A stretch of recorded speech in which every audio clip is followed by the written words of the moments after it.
Hello, and thanks for joining us again here at Genesis Bible Church. If you and I have not had the opportunity to meet, my name is George Sweat, one of the pastors on staff here, and we are just so excited as have started to get to meet together again. This last week, we had lots of people here, well over 100 that joined us on the back lawn. So if you're comfortable and willing to join us here on Sunday mornings, we're meeting at 10 o'clock. We do ask that you bring a lawn chair with you, and of course, we do ask that you wear a mask as you're up moving about. You don't have to have that on while you're seated, but while you're up moving about, we do ask that you have that on. Well, this week we are continuing on with our Ezra series. So if you have not been a part of some of those other studies that we've had so far leading up to this, I would encourage you, go back and listen to some of those messages because there's some really great thought-provoking conversation starters, as well as some great opportunities to look at what the people of Israel were dealing with and how they responded, even in times where nothing seemed to make sense. Well, this week, as we continue in that study, we're talking about waiting to celebrate. And I don't know about you, but that for me is one of the absolute worst things on the planet. Now, really quick, now you can raise your hand there at home if you want or whatever, but how many of you really like to wait? I mean, seriously. Yeah, none of us. None of us right now, the construction season that we have going on in New York, pull up to a construction zone, and when they have you just sit there for what feels like an eternity, and you just say, you know what? This is awesome. Like none of us are pulling up to that. None of us wake up in the morning and say, hey, self, you know what? Today, I want to be stuck in a construction zone. And here it is. It's happening. Like, yes, I don't have anywhere that I need to be. This is the best morning ever. Yeah, nobody does that, right? We hate waiting. We're not patient. We don't like to wait. And we particularly don't like to wait when there's an anticipated aspect of celebration, right? Well, I remember several years ago, it was 2013, I went through one of the most miserable seasons of waiting.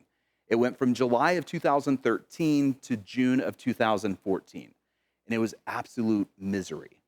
And that season of waiting was called engagement. Yeah, now I was engaged to be married to my wife, and it was absolutely horrible. Now hear me out here. There was nothing awful about being engaged to Lydia. It was simply the waiting that was unbearable. We knew we wanted to get married. We had the rings. Our family was all going to be there. We knew it was going to be a great day. But a year, why were we waiting? It was ridiculous. Well, the most frustrating part of that season of waiting was not so much that sexual temptation or things like that, which, yes, that's a real thing. And if you're young and you're wanting to stay pure like we are, do not plan a year-long engagement. That's my bit of marriage advice for you today. But the weird thing for us is we probably had more disagreements during our engagement period than we did the entire time we were dating. And you know what? Looking back after being married for several years, we probably disagreed more during that engagement period than we did the entire time we were dating plus our married life. It was weird. It was frustrating.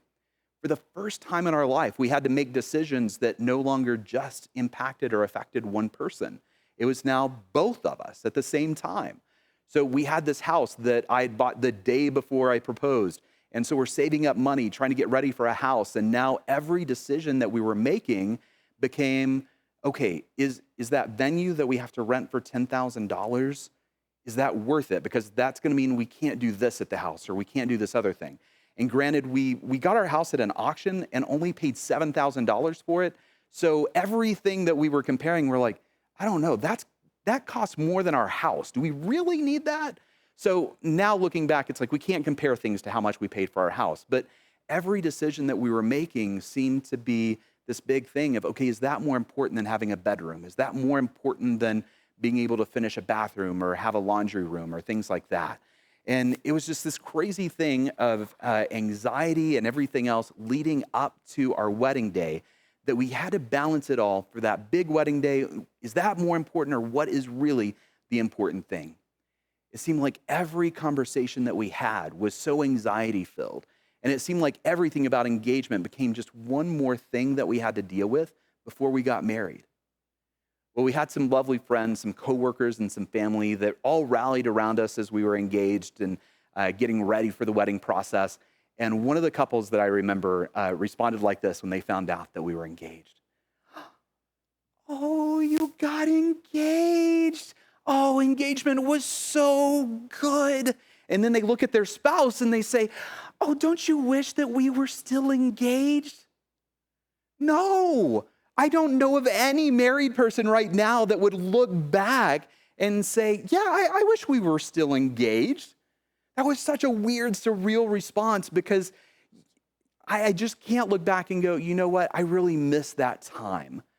Because waiting for me is absolutely miserable. But let me tell you, all of that changed on our wedding day. Now, hear me out here. I did not say our wedding night, so we're not thinking that. This is our wedding day. And the reason is because it all became such a beautiful yes moment. When all of our hard work, all of our preparation, and all of our disagreements, all of those things culminated to this awesome day. Our families are finally together to celebrate. We got to dance, we got to sing, we got to hear a great message from one of our friends that married us. The gospel was proclaimed, and it was a beautiful celebration.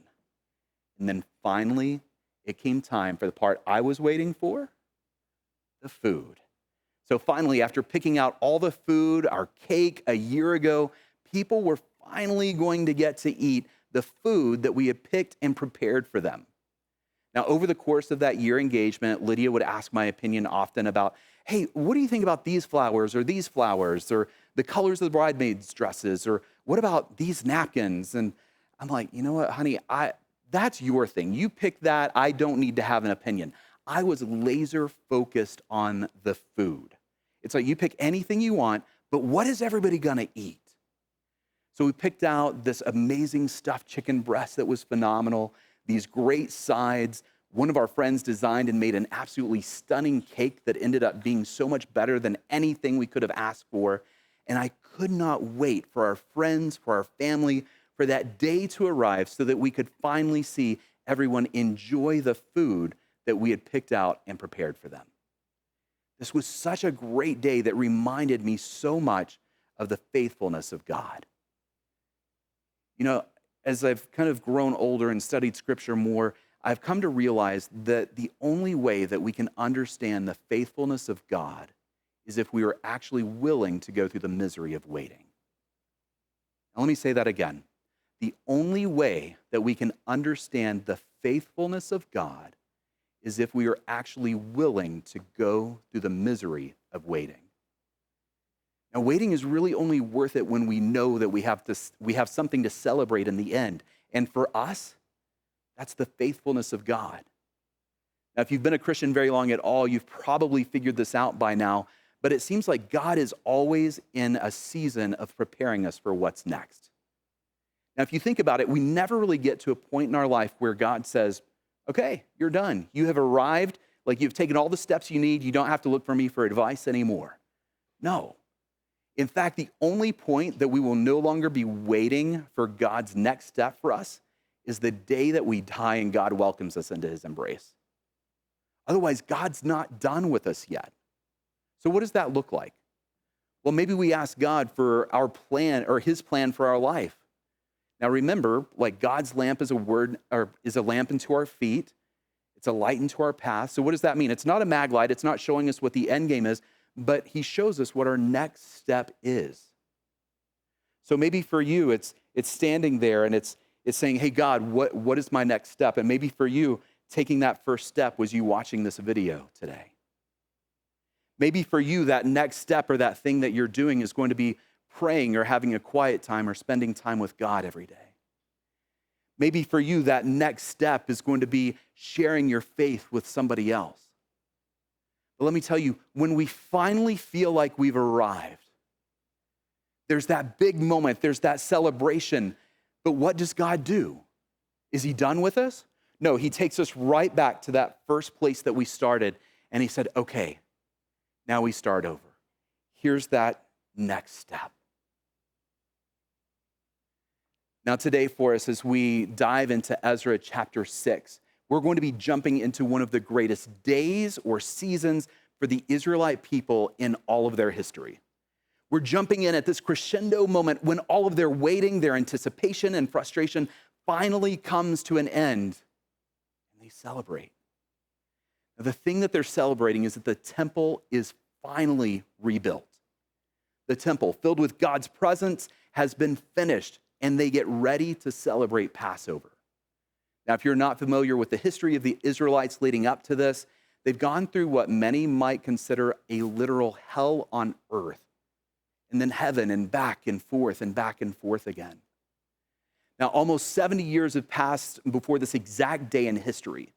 There was this group called the Babylonians, and they were a tyrannical group of people about 900 miles away from Jerusalem and where the people of Israel were. And they came to Jerusalem led by this guy named Nebuchadnezzar, and they utterly tried to destroy the people of God. They destroyed the Israelites' homes, their businesses, they burnt their ground to a crisp, they destroyed everything. And when they did this, they destroyed the very temple that the people had been so in love with. King Solomon had built this temple, and it had lasted for over 400 years. This was everything that they as a people had. It was all embodied in this one building. This was where God was, but the Babylonians came, destroyed the temple, and then to make matters so much worse, they took these Jews and then enslaved them and took them to Babylon for almost 50 years. So almost an entire generation's lifetime was enslaved so far away that they never thought they would be able to come back home. But after being in exile, God, through his miraculous provision, allowed the Babylonians to be destroyed, and eventually this Persian government comes into power, and they finally allowed the Jews to go back home. They gave them the freedom to come back and to start rebuilding, and that's exactly what they did. They rebuilt their homes, their lives, their business, everything. Now, if you've ever read or studied the book of Haggai, or you've been a part of some of our previous weeks here, and you've been following along through the series, you know that they were allowed to start rebuilding the temple. They were finally able to start rebuilding that final piece of what made them who they were. Now, the temple, depending on what timeline you're looking at, took somewhere about 30 years to rebuild because of all of these pauses they had along the way. Now, imagine for a moment back to kind of what I told you kind of frustrated me to no end of waiting. Now, for all of our married folks, imagine an engagement that lasts for 30 years. So think about it just a second. You get down on your knee and you say, "Will you marry me?" She gets a big smile on her face and she said, "Yes." What's the date? I don't know, maybe 2050-ish. Oh, you mean like 2050 days from now? Oh, no, like literally in the year 2050, 30 years from now. Her answer and her grin would probably change very quickly to a scowl, and she might be reconsidering whether or not she wants to move ahead with that engagement. That answer may quickly turn to no, I'm not going to marry you. That's the anxiety that would have been brought to the people of Israel as they were waiting and waiting and waiting. They waited over 30 years from start to finish for God to fulfill his promises to rebuild the temple and to live with God forever. And now this text, Ezra chapter 6. The wait is over. They're about to cut the ribbon. They're about to walk in where God dwells once again. And in the midst of this grand celebration that we're about to read about, we're going to see different aspects of God's faithfulness. As you turn to Ezra chapter 6, verse 1, let me catch you up to speed on where we're at. Last week, we left off in chapter 5 as the Israelites were just beginning to rebuild the temple after being told to stop. But then somebody remembers something. Someone remembers in the back dark recesses of their mind that Cyrus had not only given an order to rebuild the temple, but if they remembered correctly and their memory was serving them right, he was also going to pay for it. So now this search starts of the royal archives to see if that was true, and they were to send word back to the Israelites regarding the king's decision. So that's where we're picking up at the beginning of chapter 6, verse 1. So King Darius gave the order, and they searched in the library of Babylon in the archives. But it was in the fortress of Ecbatana in the province of Media that a scroll was found with this record written on it. In the first year of King Cyrus, he issued a decree concerning the house of God in Jerusalem. Let the house be rebuilt as a place for offering sacrifices, and let its original foundations be retained. Its height is to be 90 feet and its width 90 feet, with 3 layers of cut stone and 1 of timber. The cost is to be paid where? From the royal treasury. The gold and silver articles of God's house that Nebuchadnezzar took from the temple in Jerusalem and carried to Babylon must also be returned. They are to be brought to the temple in Jerusalem where they belong and put into the house of God. All right, so do you see kind of what's happening here? They go back, they look at all of this. Somebody remembers that God had used Cyrus to supply for the Israelites, but the Israelites never cashed the check, so to speak. And Cyrus's bookkeepers weren't hounding them about, hey, when are you going to use all the king's resources to rebuild this thing? When do you need all of this gold, the silver, the stones, and timber? So now all of this time passes. But then the cool thing here is that not only is the rebuilding going to be paid for, but also all of the gold and the silver articles needed to be returned as well. So now if we look to verse 7, we can see Darius's response. Leave the construction of this house of God alone. Let the governor and elders of the Jews rebuild this house of God on its original site. I hereby issue a decree concerning what you must do so that the elders of the Jews can rebuild this house of God. The cost is to be paid in full to these men out of the royal revenues from the taxes of the region west of the Euphrates River so that the work will not stop. Whatever is needed, young bulls, rams, and lambs for burnt offerings to the God of heaven, or wheat, salt, wine, and oil is requested by the priest in Jerusalem. Let it be given to them every day without fail, so that they can offer sacrifices of pleasing aroma to the God of heavens and pray for the life of the king and his sons. All right, so we've got a lot of things happening here. We see that Darius is being used by God to fulfill a promise that was made by someone else. Now, the Israelites at this point may be wondering, okay, all of this sounds great, but when is the other shoe going to drop? What's the catch? They've been exiled, they've been made slaves, they haven't had a home for so long. They finally get to start rebuilding, and then they get told to stop, and they're waiting again. Now it looks like the ball is starting to roll again.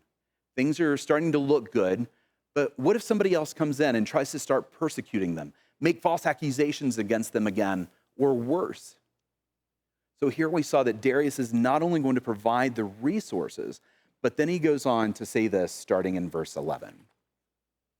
I also issue a decree concerning any man who interferes with this directive. So if you get in the way, here's going to be what happens. Let a beam be torn from his house and raised up. He will be impaled on it, and his house will be made into a garbage dump because of this offense. May the God who caused his name to dwell there overthrow any king or people who dares to harm or interfere with the house of God in Jerusalem. I, Darius, have issued the decree. Let it be carried out diligently. So here we see that the Israelites waited. They tried to do things outside of God's will and plan for his people, and they ended up being exiled. But now, God is not only providing the resources and the means to fulfill his promise, but is also providing protection for them to do it. The Israelites have now waited for all of these years, and then someone remembered.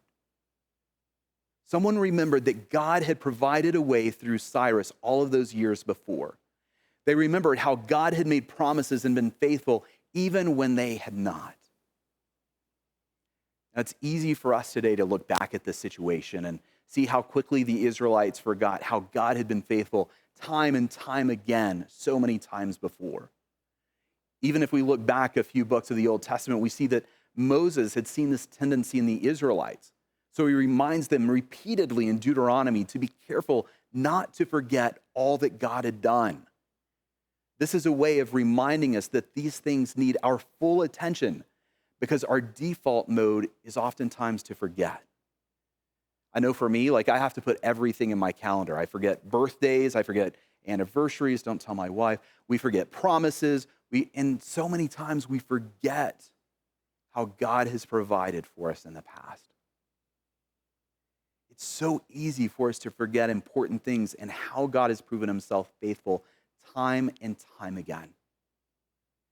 In fact, prior to the quarantine and life basically being shut down, life was so hectic for all of us.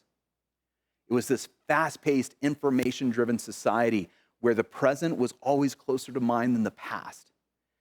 Maybe it was trouble remembering where we left our car keys last night or recalling some event that happened 20 years ago. God is constantly challenging his people to remember and prescribes rituals to help them remember. In fact, if you know some about the book of Joshua, you know that God commanded the Hebrew children to build an altar after they crossed the Jordan to remind future generations of what happened in the wilderness. So every time they came across those, there was that remembrance, there was that physical sign to remind them of what happened. If you want to read more about that, you can find that in Joshua chapter 4. In fact, we have a lot of festivals and things like that that we see in the Jewish community between Passover that was created to help people remember God's faithfulness in history. It's so easy for us as people, or even a generation, to let things that should not have been forgotten become lost.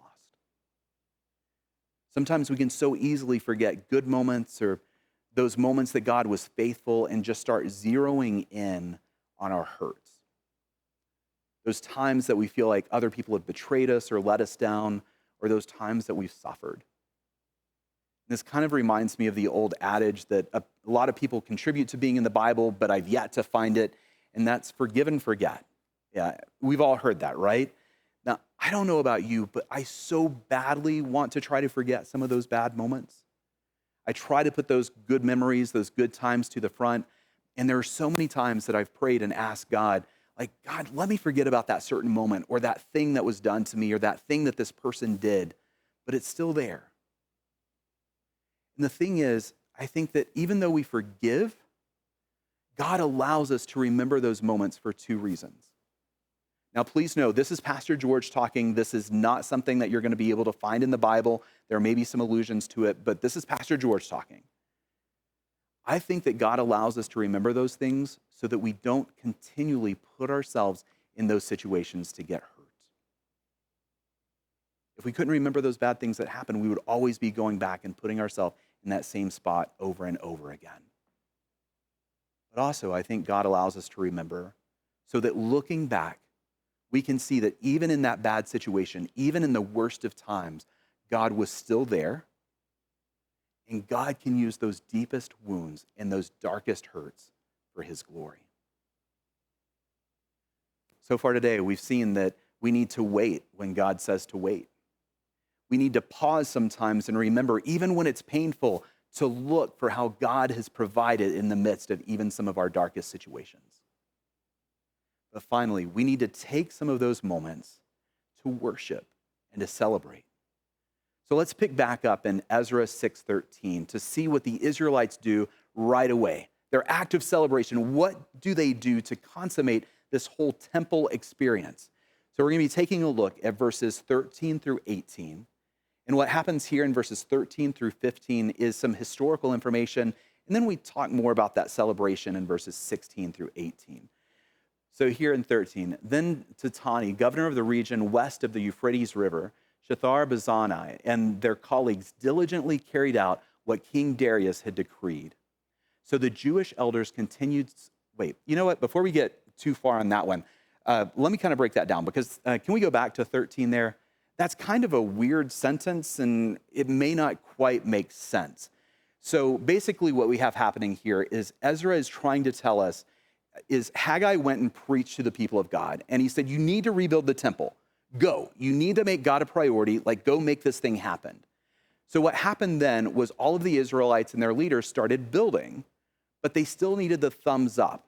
They needed the permit and the funding so that they could rebuild. So what we actually have in Ezra, and we taught on this over the last several weeks, if you go back and look at chapters 4, 5, and 6, we have the letters that went back and forth between the king of Persia and the local governors, and they're all saying, yes, Israel can rebuild the temple. which is what verse 13 said there. So these people mentioned here make the rebuilding a possibility. So now let's look at verse 14. So the Jewish elders continued successfully with the building under the prophesying of Haggai, the prophet, and Zechariah, son of Iddo. They finished the building according to the command of the God of Israel and the decrees of Cyrus, Darius, the king Artaxerxes of Persia. This house was completed on the third day of the month of Adar, in the 6th year of the reign of King Darius. Then the Israelites, including the priests, the Levites, and the rest of the exiles, celebrated the dedication of this house of God with joy. For the dedication of God's house, they offered 100 bulls. Now, see what we're about to do here is he's telling us all of these things that were brought for the festivities. You got that? So for the dedication of God's house, here's everything that they were offering. It was 100 bulls, 200 rams, and 400 lambs, as well as 12 male goats, as what? A sin offering for all of Israel, one for each Israelite tribe. Now, if we look on at verse 18, they also appointed the priests by their divisions and the Levites by their groups to the service of God in Jerusalem, according to what is written in the book of Moses. So what we have here in verses 13 through 18 is a description of the very beginning process of a twofold party that took place. Now, we only have time to really dig into that first celebration today. So what we're getting here is a description of that first party, so to speak. And right off the bat, in verse 15, if you want to go back and look at that, you can see even what day it happens. So what day is the temple done? What day is the ribbon cut? And when does this massive feast occur? We're actually given the date here in verse 15. Now, this is a little different description than what we're used to because Jews during that time used a different calendar than what we use. So here they tell us it's the third day of the month of Adar in the 6th year of the reign of King Darius. So we know historically, we can look back at that very long description of a date, and we can see that that would have been in the month of March in the year 518 BC. So 2,500 plus years ago, in March 518 BC, the people of Israel celebrated that the temple was done. That last coat of paint had been rolled on. The Holy of Holies is finished. They've put in and returned all of the golden articles to it. The curtain has been hung, and it's ready. What's so fascinating here to me is that this is almost to the day when the temple was destroyed, and now when the second temple is completed. Now, if you think about it, how long is an average person's lifespan? Is it 60 years, 70, maybe even 80? Well, if we were going to try to make a statement about the longevity of a generation, kind of that time period that somebody is old enough to kind of remember and know what's going on to kind of the end of their life, we would actually use language equating that to about 70 or 80 years. That period of time is about how long it would take for an entire generation to die off. Now, I know that seems weird to be talking about that in the midst of everything we're talking about this morning, but why that's so fascinating to me is that that timeline of 70 years, almost to the month and the day, go by from a destroyed temple to a rebuilt temple. And is that what we're actually seeing here is a statement of what God was doing in the midst of his people. This is very much in line with what God did when the people were led by Moses, when they had to wander the desert for an entire generation. God allowed the people of Israel who were unfaithful, which was the whole reason that the Israelites were exiled in the first place. And in fact, if you want to know more about that, you can dig into that in the book of Isaiah. But now something that I want you to know is that God didn't just allow his people to go through all of this suffering just to do it. God doesn't just put suffering on our plates and expect that we're just going to eat it up. And if we ask why, God's going to answer and say, I don't have a reason, just do it. No, God's not like that. The suffering that the Israelites endured was at their own hands, over and over and over again. In fact, if we look back at the book of Isaiah, we're going to see time and time again that he tells the people, don't turn from God. Don't worship false idols. Return back to God and worship him. And the entire generation said no. We don't need God anymore. We want to live our lives and do life our way. Does that sound familiar at all? I know I've been in that spot. Maybe I haven't been exiled, but I've seen the consequences of that as well. But here's what's so interesting. That entire generation that made those mistakes and wanted to live their own way are now gone. It's a clean slate and a new chapter that's being written for God's people. This new temple is now complete. March 518 BC, and when they start this massive party, if you look back at the descriptions in verse 15 through 18, we don't have to take a look at it, but if you want to on your own, you'll see that it is an epic feast. Now, these animals aren't being slaughtered in an offering to God. In fact, the 15 animals were mentioned separately. But all of these tasty, salty, savory animals are being prepared for what? A banquet feast for them. So this is the time that they celebrate what God has been doing. So just kind of look at the timeline and the placement of where this is happening. This is happening before they do anything religious. They eat, they celebrate, they remember. In fact, if you look ahead at verse 18, you'll see that they installed a priest. Sacrifices are made for forgiveness, and now there is a place that man can once again commune with God. So here they are. They're enjoying a banquet and soaking in the salvation that God had given them. Now, this would be the equivalent of eating your favorite food with some of your favorite worship music going in the background. I mean, imagine if we had an amazing worship set going on Sunday morning and Pastor Mark and some of the elders start walking around and they're handing out Chipotle burritos and some tacos. And, oh, is that prime rib I see? Like, we're eating some of our favorite food. We're soaking that in. Maybe for you, those aren't speaking to you, but maybe it's sushi and salvation. That's what speaks to you. Ribeye and restoration, or maybe it's burritos and blessings, or tacos and treasures from heaven. I don't know. But whatever it is for you that you could eat and also celebrate the salvation that God has given you, that's the interactive experience that is going on right now. This is the joy that we should see as we're looking at this text today. In fact, if we look back at the dedication and celebration of Solomon's original temple, so the one that was destroyed 400 and some odd years before, we'll see that this celebration actually pales in comparison. Here's the thing. Nobody's sitting at this one and saying, you know, this is good, but it's not as good as what they had before. You know, I heard that if you simply looked at the temple, you were filled with God's presence. They had the actual Ark of the Covenant there. There was so much more food and so much more to enjoy. No, what does it tell us? If we take a look at verse 16 again, here's what the text tells us. Then the Israelites, including the priests, the Levites, and the rest of the exiles, they did what? They celebrated the dedication of this house of God with joy. Something that we need to see here is that sometimes God calls us to celebrate the small little victories, because it's in the small things that God is trying to prove to you how faithful he really is. Sometimes the greatest litmus test of your faith is going to be whether or not you're willing to celebrate the small things. Now, maybe for you, it's our worship on Sunday mornings that maybe you're holding out or you're waiting for something extravagant. Maybe you show up to worship and you say, hey, God, I'm going to worship you. I'm going to celebrate you, but only if you do this thing. This powerful, magnificent, this big thing in my life, I'll worship you if you'll do that.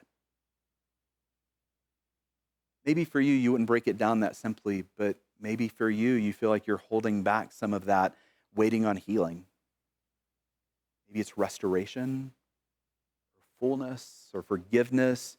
Whatever it is, we name this thing in our minds and we put this claim on it of, God, I'll worship you and I'll celebrate you if you do this.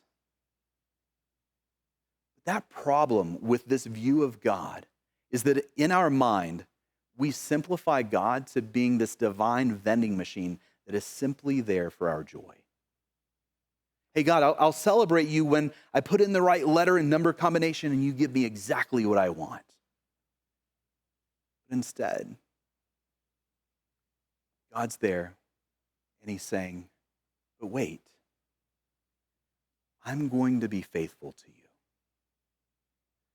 Are you going to respond to me in great adoration, even when I do something that you didn't expect?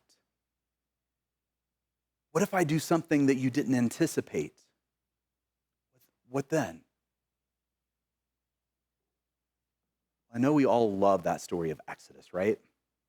You know, where God's people have been enslaved, they start crying out to God, and God says, I hear your prayers, I hear your cries, I'm going to come rescue you.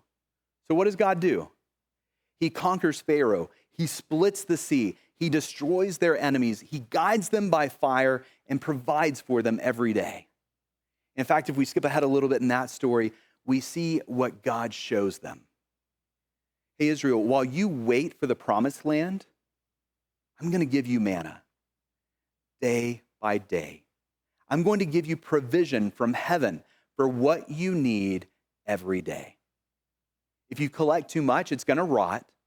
So you have to trust me that there will always be enough for you. And I see that story and I'm like, man, they were so silly to do some of the things that they did, but the reality is, do we do the same things? How many of us are demanding from God this big split the sea moment when God is sitting there handing us manna, supplying for our needs, but we aren't happy? Every 2 weeks, you get that paycheck from work. They put it in your box, they direct deposit it however, but every 2 weeks, you're asking God for more. Maybe it's that same argument that keeps coming up in your marriage, or maybe it's that same struggle with depression that keeps coming up in your life. Perhaps you're just sitting there and not willing to see that maybe, just maybe, it's God's manna, his faithfulness, his deliberate, I know what you need. Do you believe that? Do you believe that God knows exactly what you need? God knew what they needed. The Israelites didn't need 10,000 lambs, 500 goats, and this massive thing. They needed 400 lambs. God knew what they needed. And here's what I want you to hear today if you hear nothing else. God knows what you need. It's not 10,000 lambs. It's not 400 lambs. It's one lamb. It's the one that was slain for you, Jesus Christ. God has already paid the price. He's provided for you what you need through his Son. But the thing is, just like that vending machine analogy that I gave you earlier, Jesus is not and has not ever been in the business of fulfilling our wish list or our dreams. But time and time again, we see that God will draw us to his plan for our lives, pulling us out of whatever is wrong in our life and literally being the manna giver for you. That's why God shows us in the Lord's Prayer, give us this day our daily bread. When Jesus taught his disciples how to pray, a very basic, simple prayer, one of the things he taught them was that God will give them what they need for every single day. For some of us today, maybe you're watching from home, watching with some of your family, maybe you're saying that you need a new job. You need a new car, a new lifestyle, a new hope. You're saying all of these things, and Jesus is simply sitting there with his hand stretched out to you saying, you don't need that. What you need is me, and I am enough. Why do you need that? Why do you want that? Why are you not content with what I have provided for you? On Sunday mornings, we can get together and we can sing about how Jesus really is all that we need. We can talk to our friends or our family when they're in dire straits, and we can tell them that Jesus is enough. But what if we actually started living like that? What if we started showing up to church on Sunday mornings every single week with grand expectations of what God was going to do? If you did that, you would never leave disappointed, because you would know that God met you in the way that he needed to in that moment. Or maybe he's even meeting you right now today. Today, you're not going to leave disappointed because this isn't how you wanted worship to be, or that you didn't feel something or experience something, because you can know beyond a shadow of a doubt that the creator of the universe, who made you, who molded you, he knows that you're sitting in the seat you are right now, and he knows exactly what you need. And when you're finished with this video or listening to the CD, we can interpret that our hands are full of what God gave us today, or we can see them as completely empty. But God is pouring out what he needs to pour out for you every single day. So just like the Israelites that we've been reading about and studying about over the last several weeks, we need to recognize what season we're in. So right now, are you needing to wait? Do you need to wait to hear from God about what that next step is? You need to pause and simply remember the times that God has been faithful in the past, because where you're at right now doesn't make sense. You need to celebrate because of what God's done. Maybe it's not a big thing. Maybe it's not a Passover celebration, but you need to celebrate because God helped you stop looking at some of those sites that you were looking at, end some unhealthy relationships, move past some things, and God was there for you the entire time. So what is it? You need to wait, remember, or celebrate. Let's pray. God, thank you for so many great illustrations and ways that we can look back at the Israelite people and not just see a group of people that constantly failed and let you down, but instead to be able to look at a group of people that, even though time and time again they turned their back on you, they wanted to have everything their way, that God, you never gave up on them. God, today I have no doubt that someone is either watching this video or listening to the CD, and they're in that spot that maybe they've started to make decisions that they want to do things their way. They know you're going to be there for them. They know you're going to be there when everything falls apart, but they want to have life their way. God, I just pray that for those of us that are in those situations, that you start to draw us back to you. That if we really believe that Jesus is enough, that God, we start living that way. And God, I pray that as they come to you today with their hands outstretched, that you fill them. You fill them with exactly what they're going to need today. Maybe that's knowing that they're loved, knowing that they're not alone. Maybe it's simply hearing that no matter what they have done, there is nothing that they can do that it is going to separate them from your love and you being willing to take them back. God, I pray that you meet every single one of us where we're at today and give us exactly, not what we want, but what you know we need. We ask this in Christ's name. Amen. Have a great week.